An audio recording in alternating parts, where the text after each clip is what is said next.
why is it that we have such cultural institutions and belief systems that shame women's sexuality, that control women's sexuality, right? Where does that actually come from? Because as you said, female sexuality is, even scientifically, they've seen it is very responsive to social norms, behaviors, and judgments. And can be super strong if it's not coerced and controlled by everything from slut shaming to getting beaten up to getting killed. Right.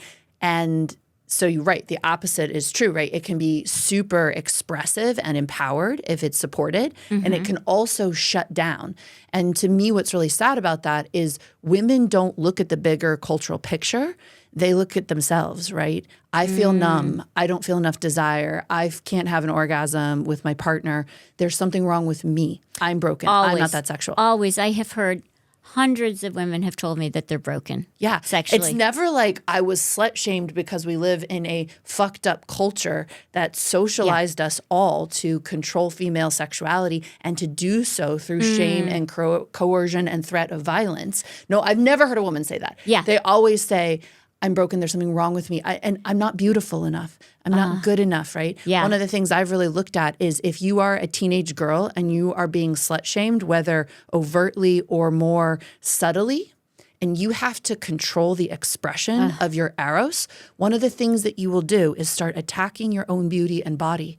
Because if you invest what would have been your erotic aliveness into hating yourself, you've shut down your power. And if you're in a society that tells you that your power will get you kicked out of your tribe, will get you killed, will make it so no man ever wants you, you have to find psychological tools to suppress your own power. So to me, this epidemic of female self-hatred and self-judgment and criticism towards ourselves actually goes to the root of cultural sexual suppression of women. And even last night, right, I was like at the refrigerator with my friend, one of my best friends, right? And she's done so much work and she's so spiritually enlightened.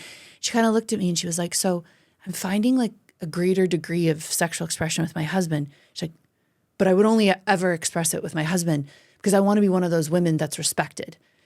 And right. The price is high if you feel sexually autonomous, and the price is even higher if you act on it. You could die. That's another huge myth in our culture that if we have this, your point is so well taken also, just about how it can be lethal for women to be sexual.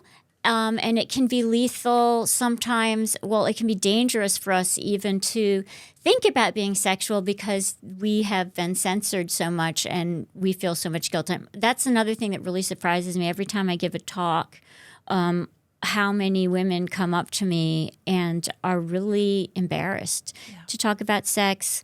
They feel ashamed if they think their libido is too high. Men do the same thing. Men feel really ashamed if they think their libido is too low.